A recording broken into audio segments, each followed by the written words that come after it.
When I was born as a child and living with sickle cell, that really affected me a lot. How can we take blood safety in Africa to the next level? You hear the situation where people who get blood transfusion from trauma, from anemia, from sickle cell, get other complications from it. So we want to have that prevented in Africa. And so this is why we're here in Ghana. In Kumasi, we were received by the Chief Executive Officer of the teaching hospital. And then we went through what the University Teaching Hospital was doing, what Cambridge was doing, and what Terumo was doing. Then we also went to see the laboratory. People say they're doing things, but we also want to see it for ourselves firsthand and hear from the staff in the hospital. Are they really beneficent? Are they really doing this? And how would this make a difference if we come in through the foundation and get other partners involved and, like the Sickle Cell Foundation, Ghana, and we work together? How can we make this thing a bigger project once the project is being proved successful? That was what really took us to Kumasi. After that, we paid a courtesy call on His Majesty the Ashanti Heron. Although His Majesty got a short notice for our visit, but he was gracious and kind enough to give us time, and we had sumptuous lunch. After that, we came back to Accra. We had this major workshop, the World Sickle Cell Awareness Day, which I think was very successful. We had the Minister of Health there, and we had people, professors, talking about sickle cell and why it is so important for safety of blood.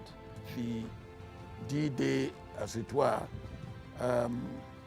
we had this program set up in Labadi Hotel, where we had the Minister of Health briefing us on what the policy of the government is, particularly in the area of blood transfusion, blood management, and blood transfusion safety.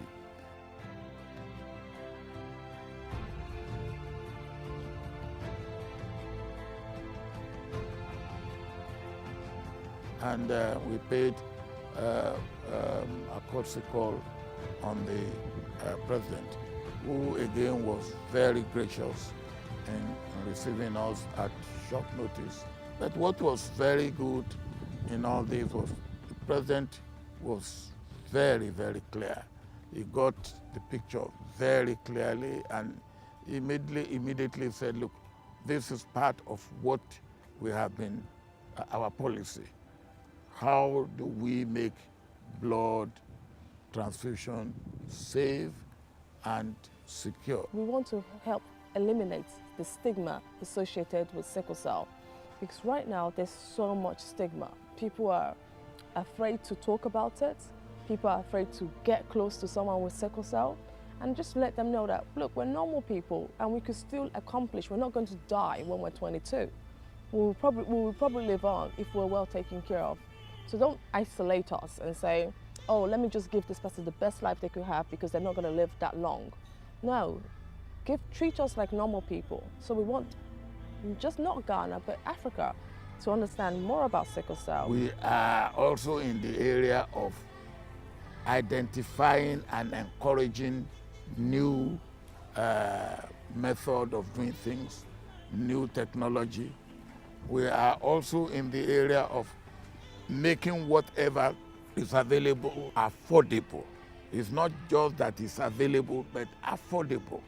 Because if you have this blood transfusion safety and security, and the ordinary man cannot afford it, then you haven't dealt with the issue of the ordinary man or the ordinary people, because it could be man or woman, who are the ones that you need to pay attention to for the affordability. So these are the areas in which we work. Our foundation goal and mission is to advance women's security for all in Africa, but in particularly to really make a difference through impacts. We just don't want to say we're doing something. We want to say people to come back to us and say, these are the difference, these are the legacy we left behind, and they could really see it.